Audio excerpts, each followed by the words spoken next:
ఈ వాక్యాన్ని వీక్షిస్తున్న సహోదరి సహోదరులందరికీ క్రీస్తు పేరట వందనములు. ఈరోజు వాక్యం ద్వారా దేవుడు మనతో చెప్తున్న మాట, నీ ఉగ్రతను భరించుచూనే మా దినములన్నీ గడిపితిమి. కీర్తన గ్రంథము 90వ అధ్యాయము 9వ వచనము. ఇశ్రాయేలీలు దేవుణ్ణి ఎంత బాధ పెట్టారో మనందరికీ తెలుసు. అదేవిధంగా వారు చేసిన పాపాలకు, తప్పులకు, తిరుగుబాట్లకు తగిన శిక్షను కూడా దేవుడు వారికి ఇచ్చారు. మోషే ప్రార్థిస్తూ ఇలా అంటున్నాడు, నీ ఉగ్రతను అంటే కోపాన్ని భరిస్తూనే మా దినములన్నీ గడిపాము అన్నాడు. దేవుని ఉగ్రత వల్ల వాళ్ళు ఎంత బాధపడి ఉంటే ఈ మాట అంటారు.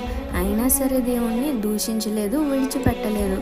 కానీ మనం అనుకున్నది అనుకున్న సమయానికి జరగకపోతే దేవుడు లేడు, ఈ దేవుడు వల్ల ఉపయోగం లేదు అనుకుంటూ ఇష్టానుసారంగా దూషిస్తాం, నిందిస్తాం. అవునా కాదా? అవసరం తీరితే ఒకలాగా, అవసరం తీరకపోతే ఒకలాగా మనుషుల దగ్గర సాగుతుంది. కానీ దేవుని దగ్గర అలా కుదరదు. జాగ్రత్త. చిన్న చిన్న విషయాలకు దేవుణ్ణి నిందించకండి, ఆయన్ని దూరం చేసుకోకండి. ఈ చిన్న సువార్త పరిచర్యలో మీ సహోదరులు. God bless you. ఆమేన్.